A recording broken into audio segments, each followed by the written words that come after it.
And the time is now. The time is now, and we're very excited to have Censara Taylor here, who's going to talk about on our key presentation. Forced motherhood is female enslavement. We refuse to let the Supreme Court decimate abortion rights. And I want to say a few things about Censara Taylor. Censara Taylor is one of the key initiators of Rise Up for Abortion Rights. She is the host of the Revolution, a co-host of the Revolution Nothing Less show. She's a writer for RevCom.us and a follower of Bob Avakian, and somebody who I'm very proud to know and I'm glad is here with us today to lead humanity and this country to do what needs to be done for women here and all over the world. So welcome, Censara Taylor. Thank you.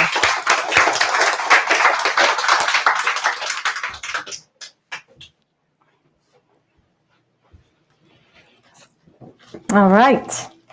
So first of all, I'm very happy to be back at Revolution Books in Harlem in New York City. Very happy to be here.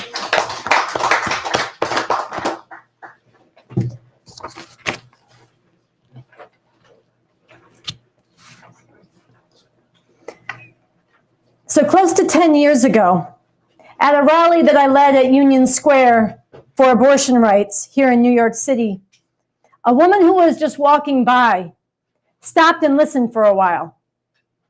She came close to the edge of the stage, and I noticed that she was shaking.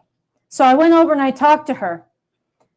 And she told me, through tears, a story that she had held in silence for probably 40 or 50 years. She told me about being 16 years old, growing up in Biloxi, Mississippi, and how her best friend, also 16, found out that she was pregnant.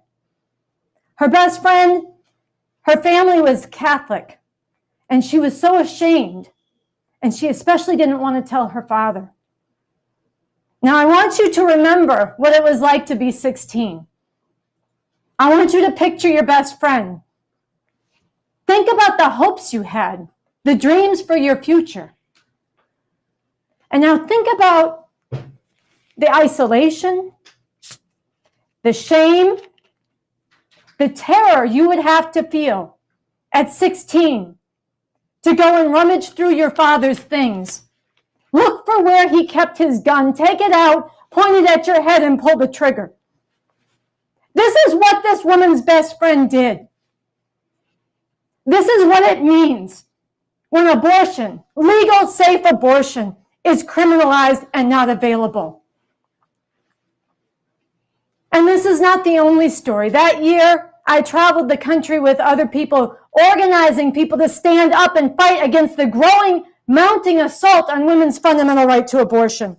And every single city we went to, every stop we made, starting here in New York City, going all the way through the Midwest, up to Fargo, North Dakota, through South Dakota, Kansas, Oklahoma, Mississippi, Texas, every stop we made, women came up and they shared stories like this. A woman in Texas told of holding her best friend as she bled to death after a botched back alley illegal abortion.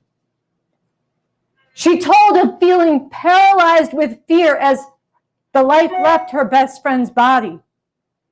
Fear that if she went to the hospital, they'd both end up in prison. This woman carries a guilt with her to this day. A guilt that is not on her, it's on this state. A woman from Mexico recounted how, as a teenager, she was gang raped, denied an abortion, and forced to have the child of a rapist she didn't even know which one. She described raising this child as an immigrant, as a domestic worker in Texas, living in the shadows, scrambling to raise her son, and having him look at her and ask her his whole life why she wouldn't talk about his father. She didn't tell her son until he was in his 30s. Think about that.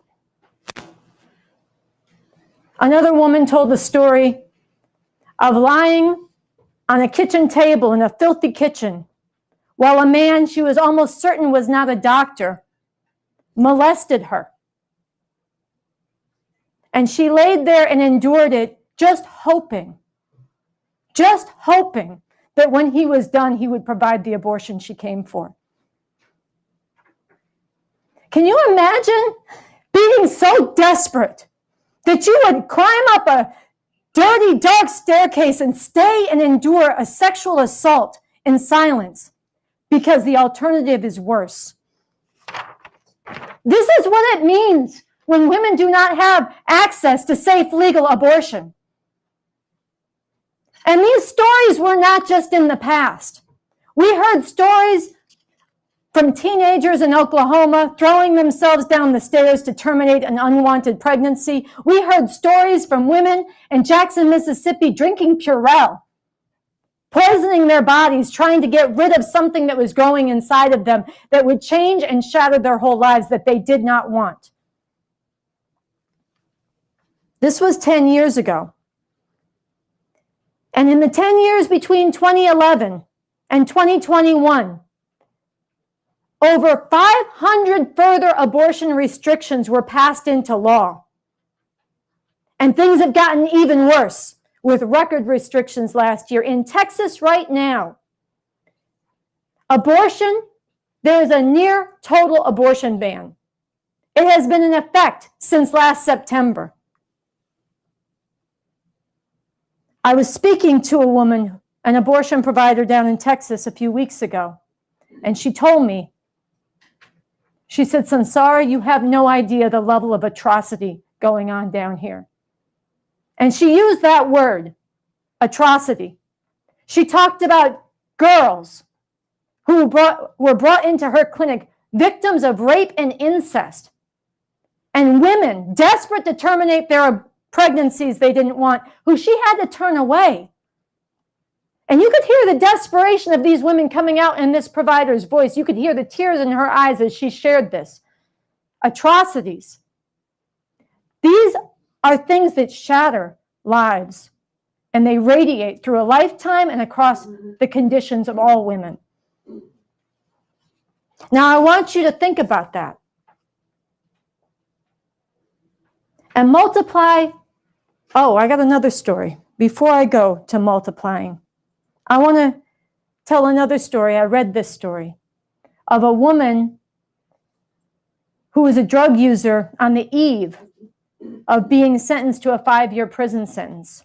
And she actually managed to make it to the abortion clinic the day before the Texas restriction went into effect. And she got there and she was desperate to get the procedure.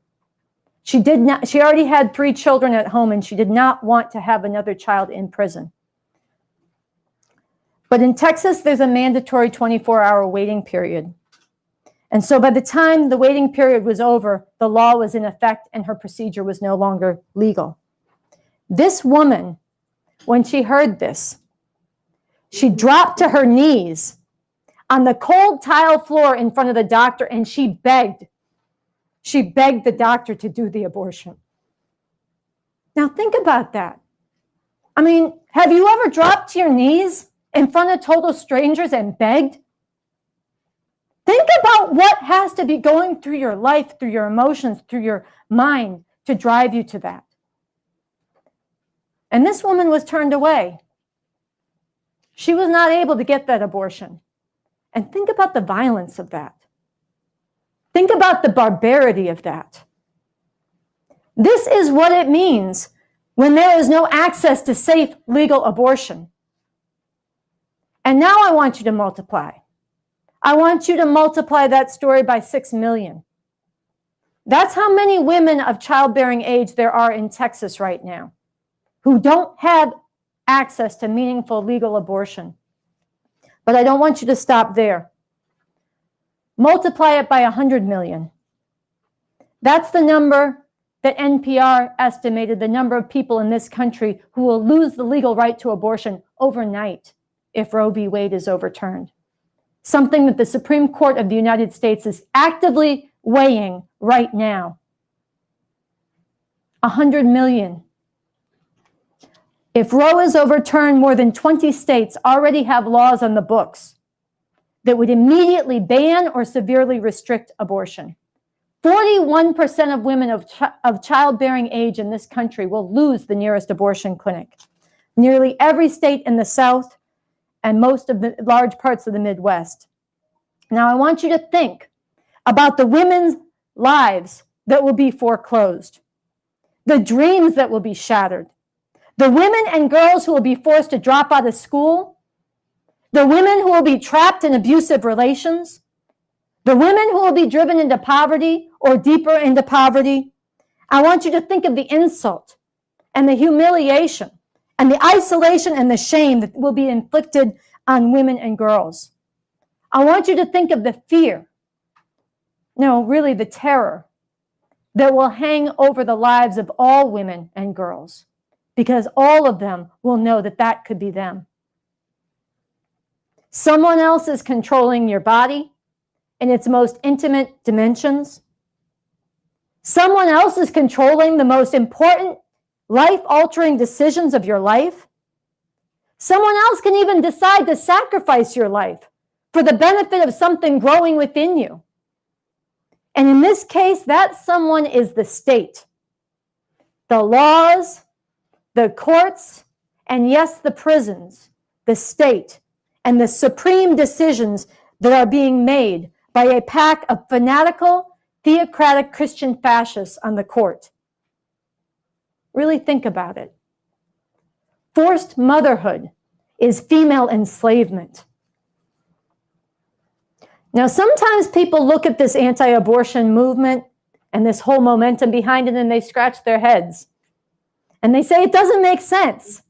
If they're so pro-life and they're so against abortion, why don't they support birth control and sex education? Or they scratch their heads and say if they care about babies so much, why aren't they helping end poverty and health care and child care? But it makes perfect sense. Because this movement has never been motivated by life. They've never been motivated about concern for babies.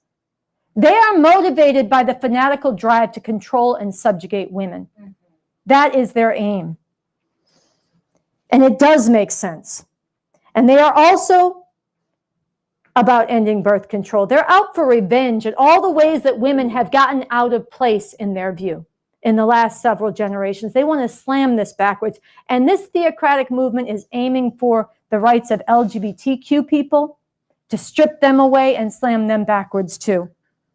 If you go outside any abortion clinic anywhere in this country, you will hear them say this straight up. They'll be shaming, harassing, and screaming at women. They say things like, "Wicked women burn in hell.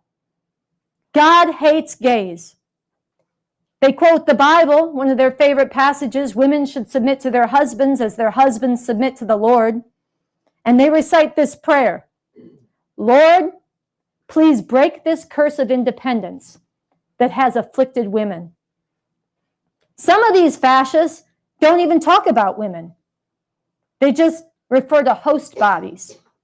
If you're paying attention, you've heard this in the news, like politicians and mainstream media, host bodies. These people are not going to be satisfied with a patchwork of half the country with the right to abortion and half the country without it. No, they aim for criminalizing all abortions for all women in all circumstances. They aim to send women and those who help them, the doctors, the friends, the family members, anybody else to prison for daring to control their own reproduction. Do you know that just last October, a 21-year-old woman from Oklahoma, a Native American woman, Brittany Pula, was convicted of manslaughter and sent to prison for a miscarriage? This is the future these fascists are fighting for. And Brittany is not alone. The National Advocates for Pregnant Women documented 1,254 cases between 2006 and 2020 in which, quote, being pregnant was a necessary element of the crime or a but-for reason for the coercive punishment action, punitive action taken. I'm talking about arrests, detentions, imprisonment for miscarriages, accusations of self-induced abortions, drug addictions that harmed a fetus, all of this and more. This anti-abortion movement has assassinated 11 abortion providers. It has bombed clinics. It has committed arson. It has committed kidnappings. It has invaded clinics hundreds and hundreds of times. Just on New Year's of this year, a Planned Parenthood in Tennessee was burnt to the ground. And it doesn't even make the news. This is the background violence that's been building and normalized in this society, and it is the future that they are bringing, not just to Texas and Mississippi, as unacceptable as that will be. They are bringing it, if they succeed, nationwide. This is a Christian fascist, a theocratic, woman-hating movement. And their assault on abortion is the front edge and a battering ram in an all-around fascist program that is infused with white supremacy, with xenophobic hatred of immigrants, with rabid, lunatic science denialism. And this movement is making advances on every front. This movement cannot be accommodated. It will not be appeased. It will not stop until they achieve victory or until they are defeated. So why is it, I ask you, why is it in this state of outright emergency that everybody can see who has the eyes to see? Why is it that there are not millions of people standing up across this country, raising bloody hell, saying this must not be allowed to go forward? We draw a line here. Why is it that Rise Up for Abortion Rights, the organization and movement I initiated recently together with others, why is this the only movement out there that is calling for mass resistance to this? And the big question for us tonight is, what are we? What is each of us? Each of you watching here in this room tonight, each of you online, what are each of us going to do to turn this around?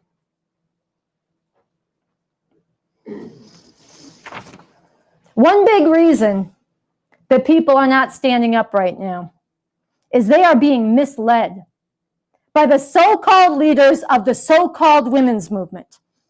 And this has to be called out. These so-called leaders are capitulating in advance. And they're hitting the snooze button and telling everybody else not to be too alarmed. This is what they're doing. Yeah, they dress it up. Some of them say things like, we're teaching women how to induce their own abortions. We're going to spread the abortion pill that you can get through the mail, at least for now, for after Roe falls. Or they say things like, we're raising money to help women travel from one state to another so that they can get abortions when it gets criminalized where they are, for after Roe falls. Or they say things like, and this one really gets me, we're passing proactive legislation to protect abortion in our own local area. You hear this a lot in New York City. I get the emails, good news, we're making advances for after Roe falls. Do you know that the National Institute for Reproductive Health actually put out a report last year that was titled, I can't make this up, Gaining Ground in 2021. They write, despite historic setbacks, states passed more proactive legislation in 2021 than ever before. This momentum must continue, end quote. 2021. The year of the most anti-abortion restrictions passed into law ever before. 2021, the year that Texas obliterated abortion rights for 6 million women of childbearing age. 2021, the year that the fascist-packed Supreme Court considered the abortion ban out of Mississippi that could gut or obliterate abortion rights nationwide and indicated that they were willing and ready to do so. 2021, keep this momentum going? This is so harmful. It is so disorienting. It is so pacifying. It is so dishonest. This is not proactive. This is capitulation with a smiley face put on it.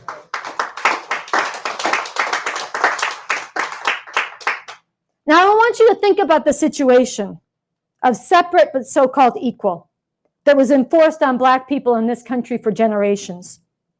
Black people were forcibly and legally segregated, made to be apart from white people unless white people were employing them. And they were thrown into jail, or worse, far worse, if they defied this. I want you to think about the dehumanization of being forced to sit at the back of the bus or give up your seat to some white person, or drink at a separate water fountain, as if your very existence was a contaminant. I want you to think about having to send your child to a segregated, crumbling school that lacked any decent books. I want you to think about the violence that enforced all of this, the lynchings that not only stole the lives of thousands of Black people, but cast a cloud of terror over every single Black person in this country. And then finally, after massive, heroic resistance from Black people and others, and with the whole world watching and putting pressure on America, the Supreme Court finally ruled in Brown versus Board of Education that segregated schools and segregation generally was illegal. So now imagine if the Supreme Court were about to overturn Brown versus Board of Education and restore separate but equal. I ask you, would any decent person accept this and call it proactive to just be raising money and preparing to make these newly segregated schools a little bit more comfortable? Hell no. And no one should accept the fall of Roe v. Wade and have the gall to call themselves a fighter for women.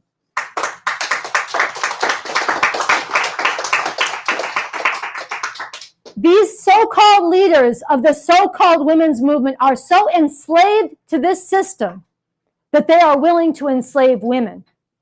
But we must not be. And let's be clear, if people lie down and accept the fall of Roe, how much longer will it be before Black people are slammed backwards in the same way? Look at what's already being done by the same fascist-dominated Supreme Court to voting rights. And look right here in this city how they are trying to bring back the terror of stop and frisk and re-intensify racist police terror, yes, with the new face, Eric Adams. This too, if people capitulate, if people bow down, all of this gets accelerated. Now here's another piece of deadly bullshit that's being pushed out by the so-called woke crowd that needs to be called out. A lot of people, you talk about abortion rights, they just have a lot of woke bullshit, and we've taken a lot of it on at revcom.us, and I urge you to go read it. I'm not going to recount all of it tonight. There's more that's been taken on by other people involved in riseuppforabortionrights.org. Go to the website, read about it. But here I want to touch on just one dimension further of this woke bullshit, which is people who say, oh, abortion, now that's a white women's issue. If you're around for 2 minutes in this struggle, you're going to hear that. And this is bullshit.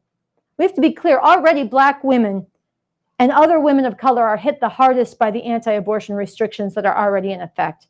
Mississippi is a state with one abortion clinic. In the entire state, 80% of the women who need to go to that clinic are Black.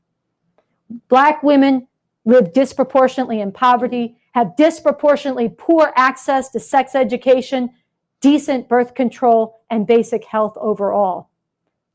They need abortion at higher rates because of this. They are disproportionately impacted when abortion is taken away, and then they're demonized on top of this. They are told that they are carrying out genocide against Black babies for deciding for themselves when and whether to have children. This is a lie. It is a racist lie, and it is a shame and a weight put on Black women that is especially vicious. And if women are forced to have children against their will, Black women face death in childbirth at a rate of 2 to 3 times higher than white women. So let's not pretend. This issue hits all women. It hits all women, from the top of society all the way down to the bottom and everywhere in between. But it hits Black women at every part of this society, and other women of color especially hard. So another thing that comes up that I want to speak to, and it's concentrated in a sign that sometimes you see at pro-choice or abortion rights protests or even other protests, and it's often held by women of a certain age, and it's a good sign. And they have the sign, you've probably seen it, it says, "I can't believe I'm still having to fight this shit." And I wanted to bring this up because it raises the question, why are we still having to fight this shit? 50 years, almost 50 years after the right to abortion was won. Now, the full answer to this question goes beyond what I have time to get into in the scope of tonight's presentation, but I want to say just a couple of things. First, this woman-hating fascist assault is rooted in the very system we live under, the system of capitalism, imperialism. And this system has patriarchy, that is the oppression of women by men, woven into its fabric and foundation. And ending this oppression, finally breaking all the chains that bind women and all the chains on humanity, is going to take overthrowing this system, a real revolution. Bob Avakian, the revolutionary leader and architect of the new communism, has done path-breaking work and advanced humanity's understanding on scientifically understanding why and how this is so. And Bob Avakian, BA, has also brought forward a strategy to make this revolution.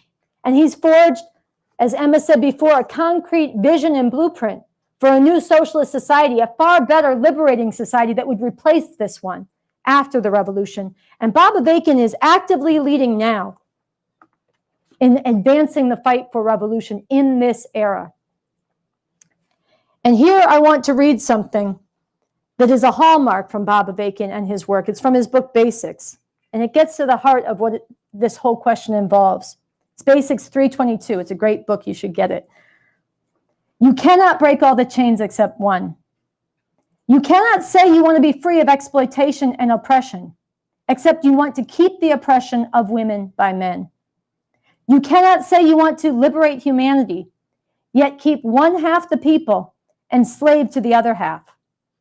The oppression of women is completely bound up with the division of society into masters and slaves, exploiters and exploited. And the ending of all such conditions is impossible without the complete liberation of women. All this is why women have a tremendous role to play, not only in making revolution, but in making sure it is all the way revolution. The fury of women can and must be fully unleashed as a mighty force for proletarian revolution.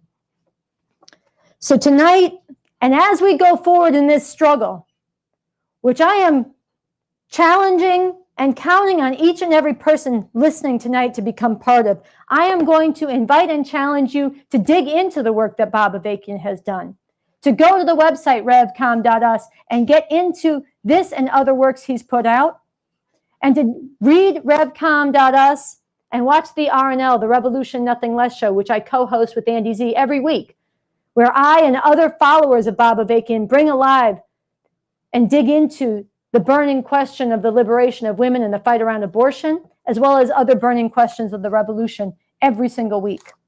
Get into it. It's at youtube.com/therevcom. Subscribe. But as I do this, I'm also going to fight to unite everybody very broadly. Unite all who can possibly be united in this fight. People from very different political perspectives and outlooks, including people who don't share my revolutionary outlook, and even people who are opposed to it. And I think you need to do this too. We need to take this fight to defeat this juggernaut of female enslavement that is rolling towards women in this country, and it will radiate around the world. We need to take this fight out and recruit people into it everywhere, far beyond the so-called movement. There are millions and millions of women at all levels and in all sections of this society whose positions and accomplishments or mere survival has hinged on access to abortion. I'm talking about female CEOs, world-class athletes. I'm talking about blockbuster artists and actors. I'm talking about thousands and thousands of academics and medical professionals. I'm talking about women in the church pews and the pulpits and all the other religious institutions that are not bent on enforcing patriarchal control. I'm talking about students and young people. I'm talking about women in the ghettos and barrios across this country. And I'm talking about men too, and people of all genders. In fact, I've heard very moving stories from some older Black men right around this neighborhood who hang out right at this store, who poured forward their outrage at this threat that is coming towards women's right to abortion. This is very important. There are millions and millions of people we need to reach and mobilize. We need to go to all sections of society and provoke, challenge, inspire, and organize people to throw into this struggle now. We need to fight to get the RiseUpForAbortionRights.org statement out all over society.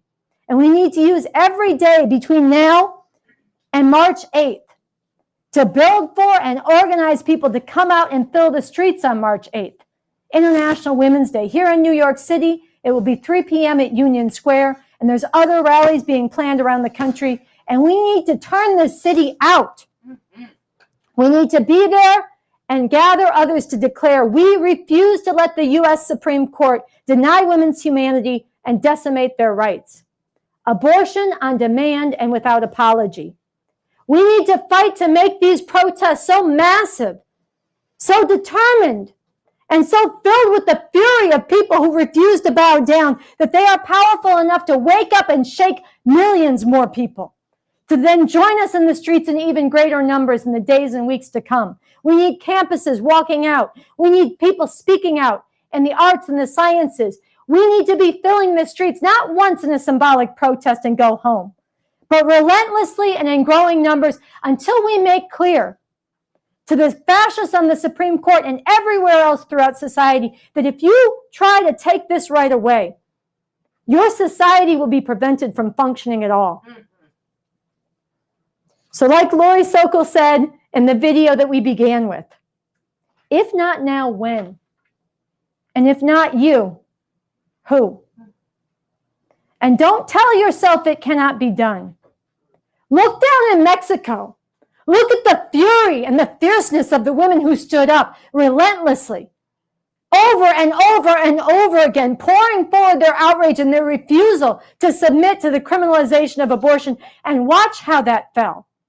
Or look down in Argentina, again, thousands and thousands of women stood up again and again and again in the face of repression. They rocked their society and they inspired the world, and they won the right to abortion last year.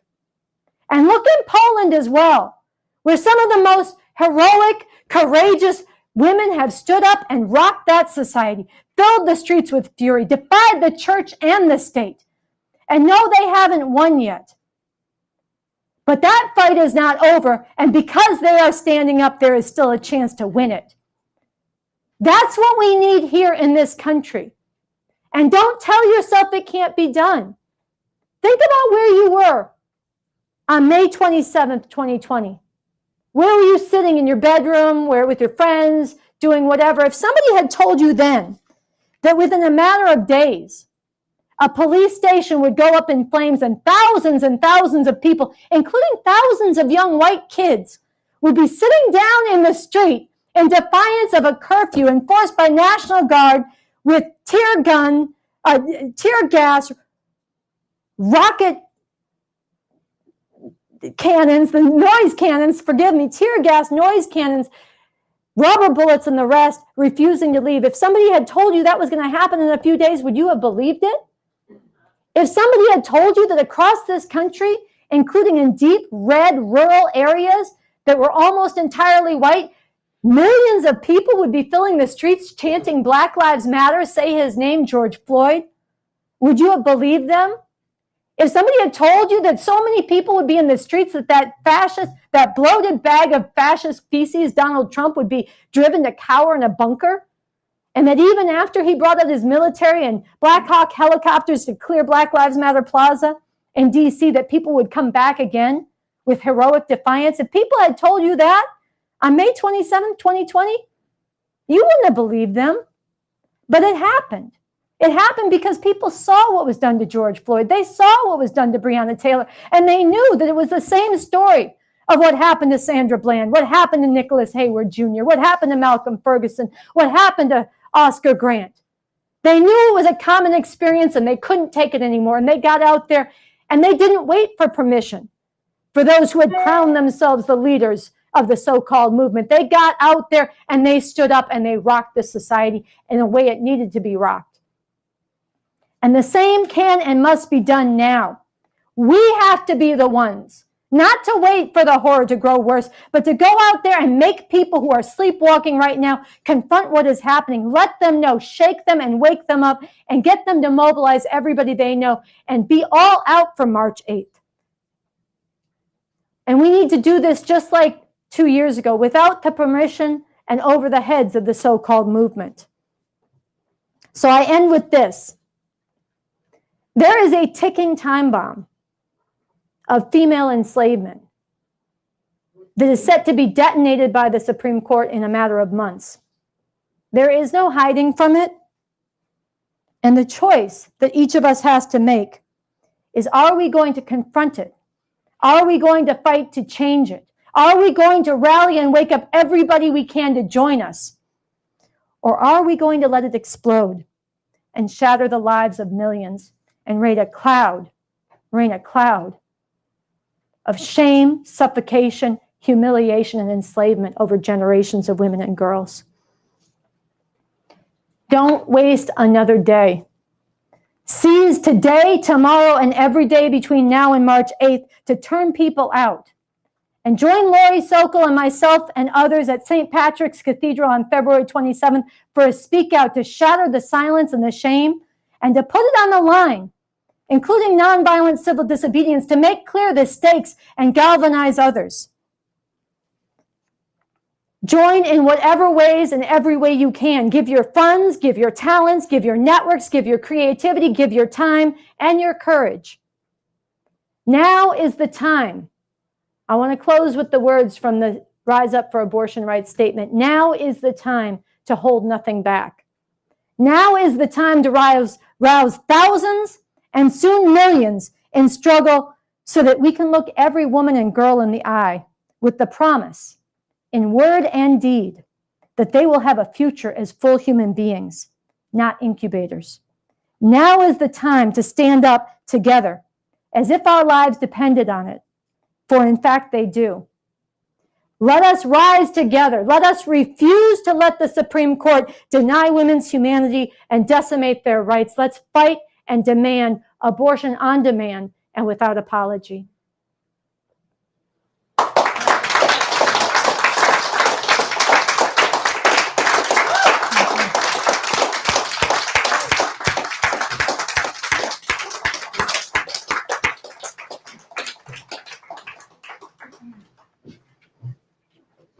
So I think what we're going to do is take a little bit of time for some Q&A here in the room and online. And then after a short bit of that, we'll see how long we want to spend on that.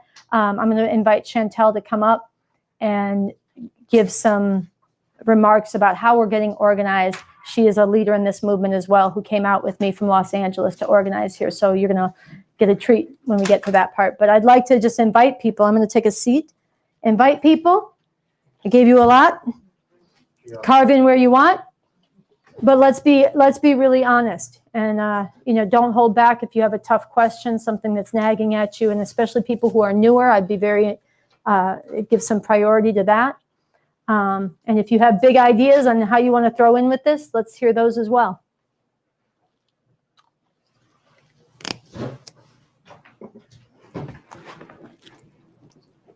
Oh, thank you. Okay. Let me get my, there.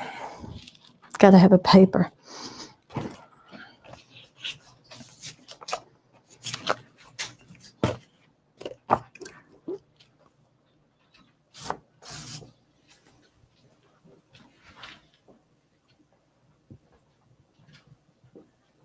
Oh, this is interesting. Okay, so I'm going to read. These are more comments than questions, so I'll just share them while you guys get ready to raise your hand.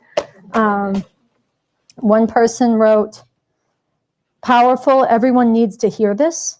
And I think that would actually be very important to spread this online. Other people do need to hear this. Put it on social media, clips of it, the speech of it. But we're going to build a better audience for it if we're out shaking up society. So I agree, but we have to be active in it. Somebody else mentions the, quote, Mississippi appendectomy, which was a hysterectomy often without the awareness, let alone the consent of women. And people should know this. This is part of the history of reproductive control. There's a really good book here, Killing the Black Body. Thank you. I had the wrong, Controlling the Black Body. Killing the Black Body, that documents the number of forced sterilizations done on Black women, Puerto Rican women, Native American women. It's part of the overall control of women's reproduction. violent control in that way, and it combines the white supremacy and the misogyny, the patriarchy. And then somebody else wrote, "I am crying listening to the stories of women Censara is sharing. Abortion on demand without apology, exclamation. We must be out in the streets to protect women's reproductive rights and humanity." I agree.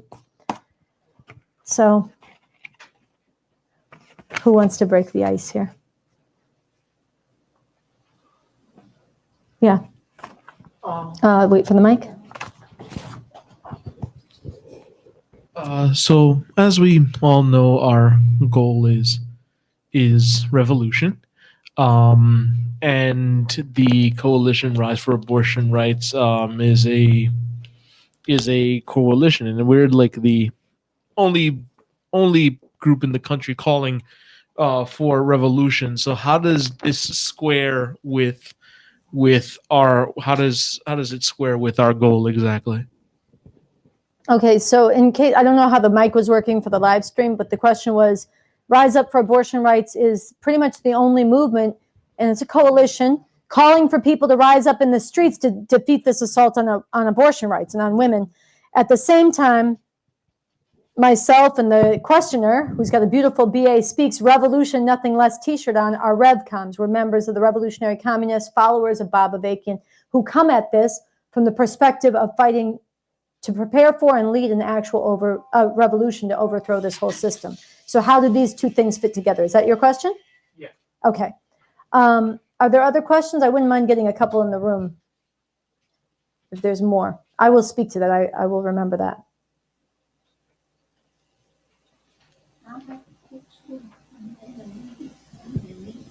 Okay, well then I'll speak to that one. They relate quite a bit, and yet they're distinct. The fight to defeat the assault on abortion rights is a battle, a political battle that is righteous and needs to be fought and can actually be won short of making a revolution. And it is for that reason something that millions and millions, as I emphasized in the speech, millions throughout society can and need to be mobilized to join in that fight right now. You don't need to agree with revolution. You need to agree that women are not incubators, should not be property of the state and controlled by male patriarchal authority.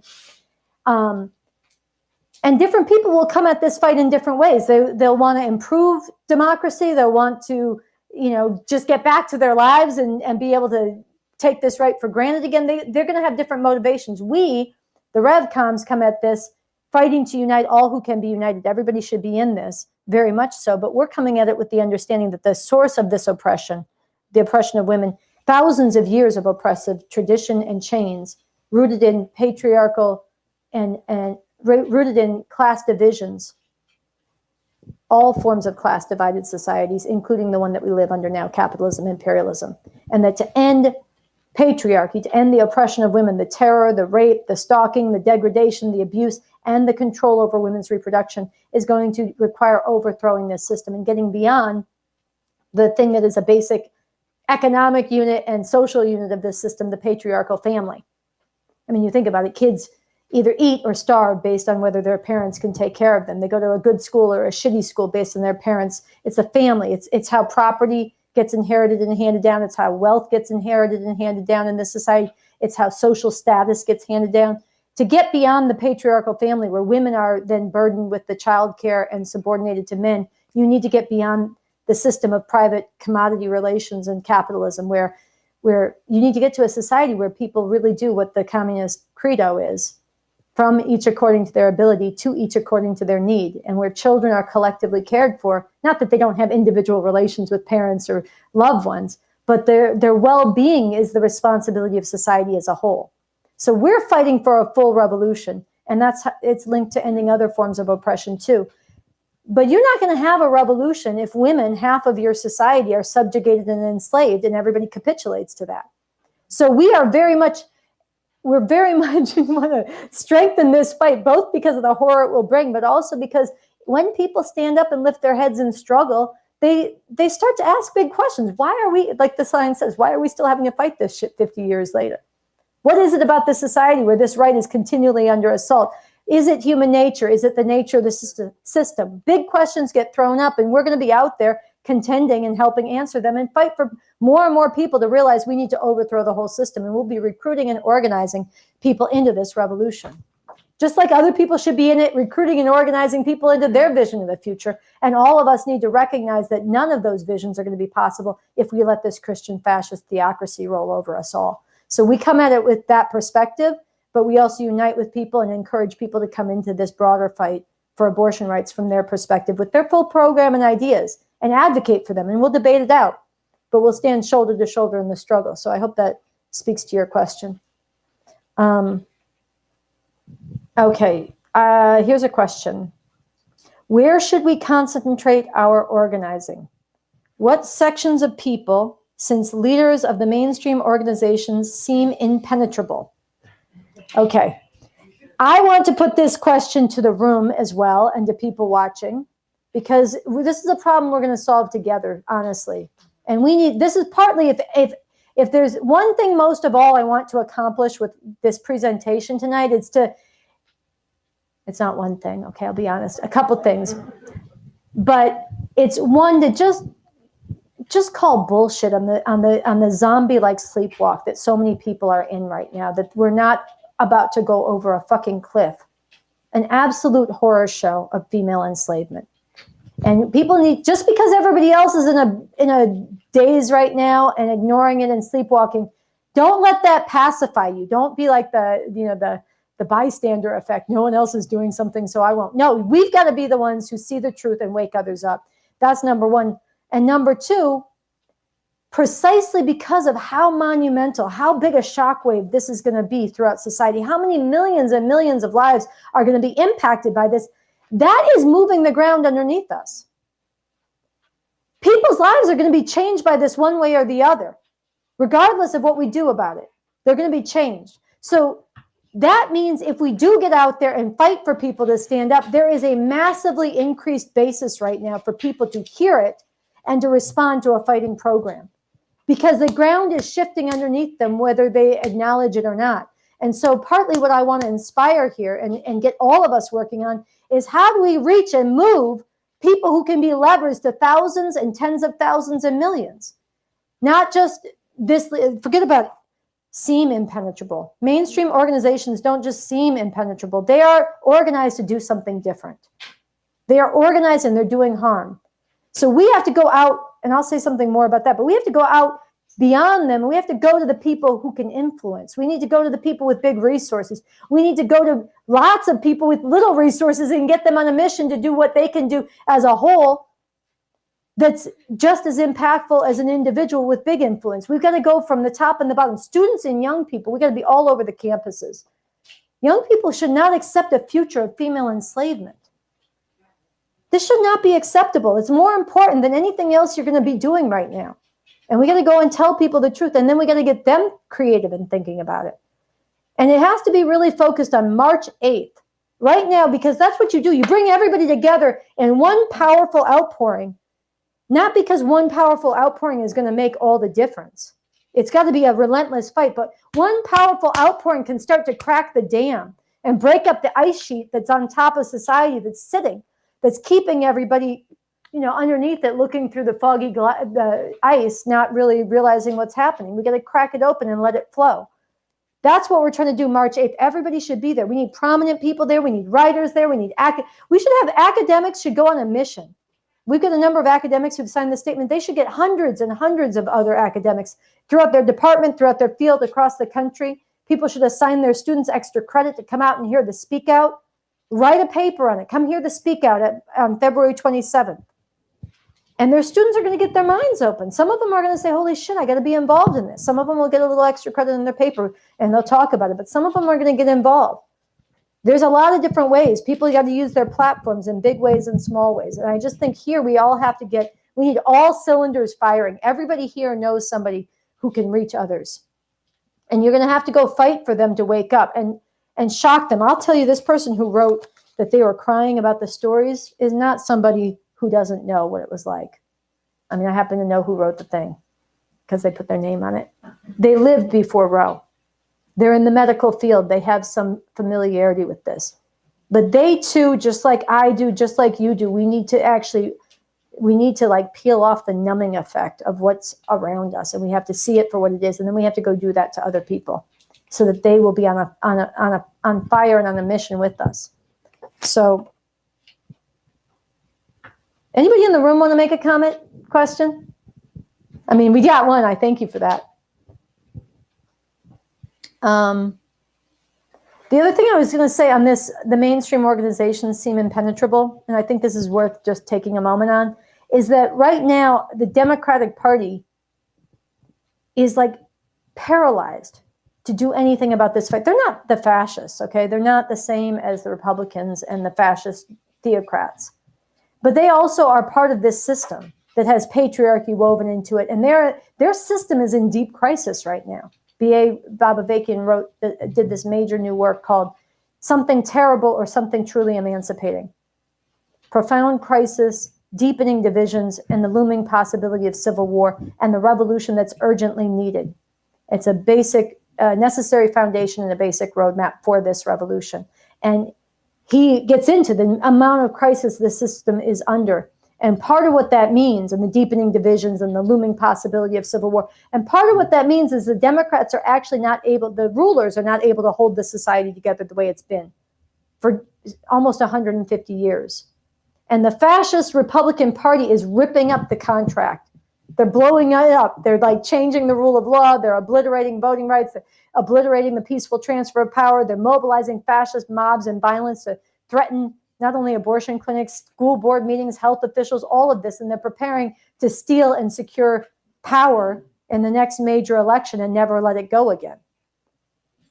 And the Democrats are terrified about waging a fight with them. They don't want to wage a fight with them overall, and they don't want to wage a fight with them on abortion. And they really don't want to provoke these fascists who are coming after abortion. And so they and the women's movement that is bound to them, locked to them, married to the Democratic Party, completely slavishly subordinated to it, is desperately trying to tone down people's sense of alarm. Because they're afraid of the fascists, they're also afraid of their own so-called social base. They look at what happened in 2020 when people got out in the streets around Black lives and went way further than what this system that they represent for wanted and could accommodate. And they don't want to see that around women. So they're pacifying. It was not incidental that the Women's March, who are tied to the Democratic Party, the first Women's March was a beautiful thing. And then it became immediately about funding and funneling people into the elections and into the Democratic Party. It's not an accident that they banned coat hangers, handmaids' costumes, and calling forced motherhood female enslavement.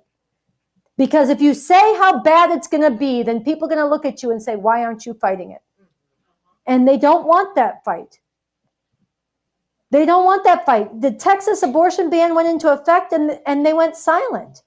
The Supreme Court heard a case that could overturn Roe and they're mum. This is not seeming impenetrable. Some of the people in those movements and organizations can be won. And if we get out there and start the struggle that's needed, they're going to be compelled to relate to it. And that'll be positive. It'll be challenging. We'll have to navigate that, but that'll be better. We can create conditions through our struggle that force every other institution, from the rulers, from the movement, from whoever, to respond to the demand from below. That's where our freedom lies. And that's actually what is ripe to be done. But it does require people stepping out and leading that and fighting for it now. So I'm going to look at this other question. I'm not sure I think probably I'll do this if there's anybody else who has been sitting on it and hesitant, but when you hear from me, what I'm about to say, that we're about to end the Q&A, you're like, oh, I don't want to miss it. Raise your hand. We'll take one question from the room or two. But otherwise, I'll read this one I haven't read it yet, from the online. And then I'll bring Chantal up. She'll say some things about getting organized.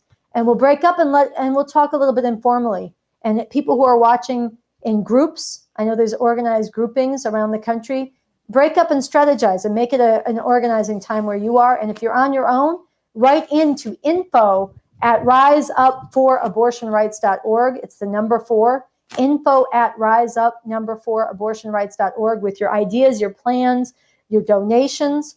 And find it on the website. You can also find all the social media connections. I'm sure Chantal will tell you about that too. So this one says, can you speak a little more on the argument put forward by some that abortion is a white women's issue? Where did that come from or start, since it's so obviously absurd? I think mainly the idea that it's the myth that abortion is a white women's issue, I think is a woke cover for capitulation. It's a way of saying, oh, this is not really the most serious issue. So, but it's really a cover for, we don't really want to fight this. And there's been a lot of different phases capitulation on this front has taken. It's been the safe, legal, rare that Hillary Clinton and Bill Clinton were famous for, and the defensiveness about abortion for years and years. It's the, abortion. You know what's funny is abortion is a white women's issue always goes together. It always goes together. The same people who say it almost always say this other thing, which is like mutually contradictory, but they say it anyhow. They say it's a white women's issue. It's not going to, it's not a black women's issue. It's not women of color. It's a white women's issue, as if it shouldn't be fought. And then they say, well, if abortion is illegal, rich white women will always get it, so it doesn't matter for them, which is like such a misogynist thing to say, because patriarchy affects all women everywhere. It doesn't matter how high up you are, how low down you are. The oppression of women is the oppression of women. It hits you. It's humiliating, it's shaming, it's controlling, it's suffocating. Yes, it hits some women harder. And yes, many people face more than one form of oppression. But this is an issue that cuts across every division in society, and it does hit Black women and women of color and immigrant women and young women especially hard. And right now in Texas, this was already the case, but right now in Texas, think about this. Not only do you need the resources to travel, I mean, Texas is a big state. You need the resources to travel to another state. If you don't have papers, there's checkpoints. You don't get to the clinic. Okay, this is not a white women's issue. This cuts across all sectors, and it does hit poor women, immigrant women, Black women especially hard. At the clinics in this city, there are often anti-abortion fanatics who will tell the Spanish-speaking women that it's illegal to get an abortion and they could be deported for it. I mean, just think about the cruelty of that. Okay, I got one last thing and then we're going to end. This is a powerful presentation. We have to turn the current situation around. How do we break through? And then we need to talk more about abortion as a class struggle issue. What do you know about struggle for birth control and abortion in socialist movements? Well, I would like to actually put this first question to the whole group here and break up and have Chantal come up and then have us work on this together. And again, people watching at home work on this together. How we have to turn the current situation around. How do we break through?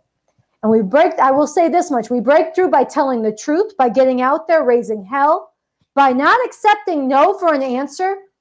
And really, I'm not for decorum right now, okay? Like, oh, it's not right. It's not polite to ask this person for this favor, for this thing. It's not a favor.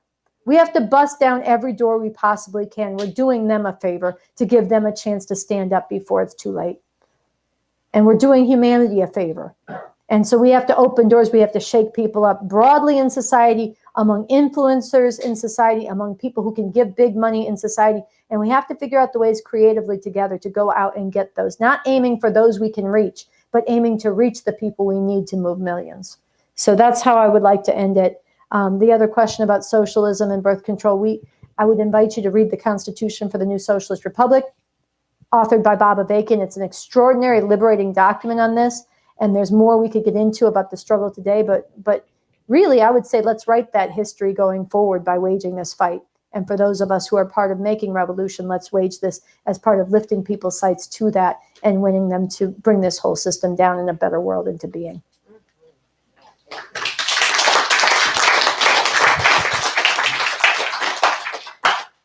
So Chantal, here we go. This is Chantal Piper. She came all the way out from Los Angeles. She is a member of the National Get Organized for an Actual Revolution Tour, the Los Angeles Revolution Club. And she is also an initiator of the Rise Up for Abortion Rights movement, who came out here with me from LA to dedicate herself really to anchor and lead this movement. So lend her your ears and then get in touch with this woman to fight to carry this forward. Do I stand here? Where Yep. should I stand? Okay, I'll stand here. Thank you for that introduction. I guess I just want to bring it back to, what Censara was saying about the millions of people who could be won over to this struggle with us, standing shoulder to shoulder from all different perspectives. Those millions of people are out there, and it is going to take those of us here, those of us on the live stream, those of us who have signed the statement to actually to go raise that hell in little ways and big ways,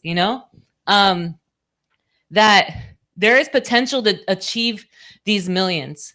But like you're saying, March 8th, we need to go all out. If people are talking about this issue, if people are agonizing over this, they have to know that March 8th, International Women's Day, RiseUpForAbortionRights.org is calling people into the streets. They have to know.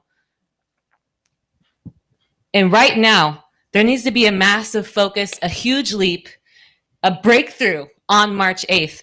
And here in New York City, we are doing an event to lead up to it. Lori spoke to it, Sunny mentioned it, but we are doing a speak out at St. Patrick's Cathedral, Sunday, February 27th, 1:30 p.m., just as Mass lets out. And we actually here, those of us in New York City, we need to go find those people who have these stories that can bust through the normalization, bust through the accommodating of these horrors, these nightmares that Sunsara was speaking about. So this information can be found on our website. We need to get this all over campuses.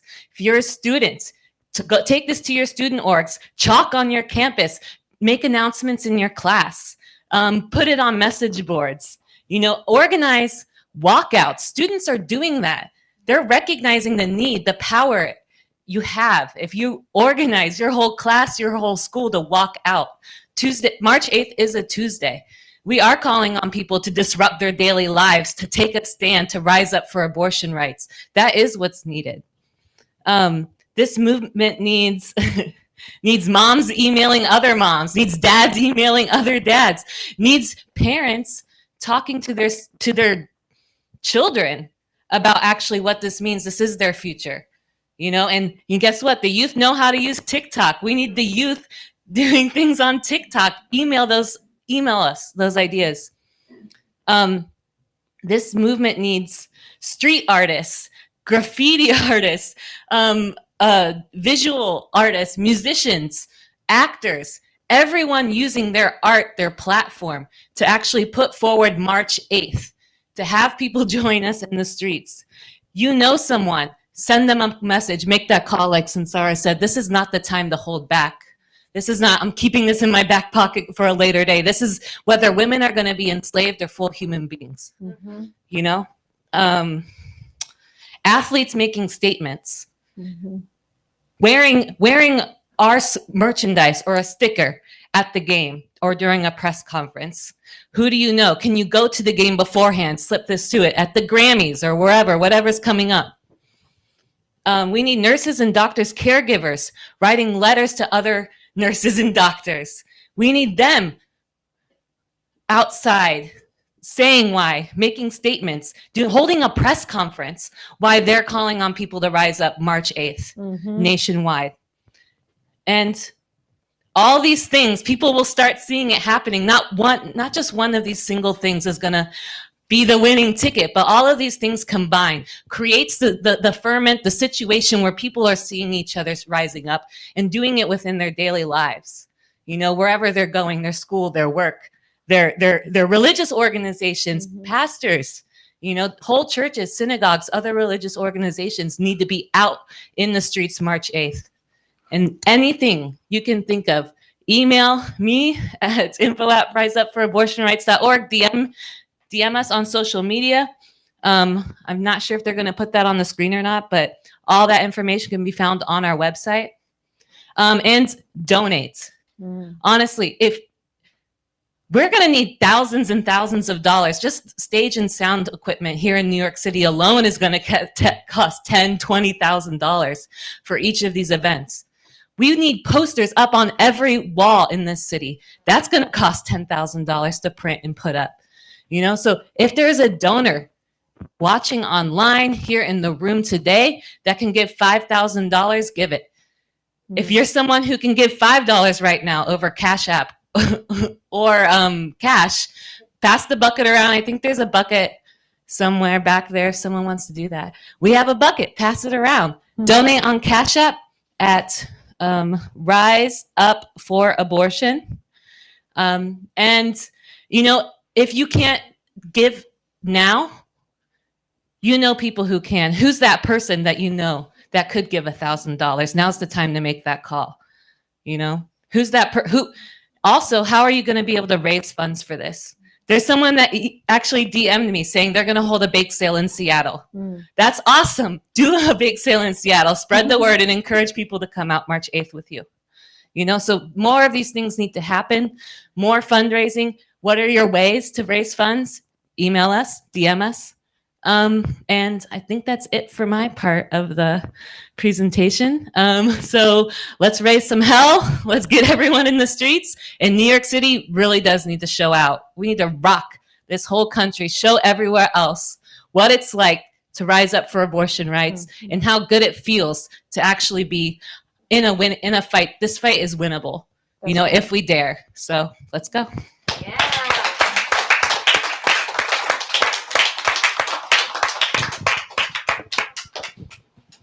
All right, so with that, we're going to officially end the program, and everybody should talk to Chantal. You're welcome to come up, and we're going to talk too. And if you tuned in online, thank you so much. Go to the website, riseupforabortionrights.org. It's the number 4, and we got to see each other soon. Okay. All right. Yeah. Very good.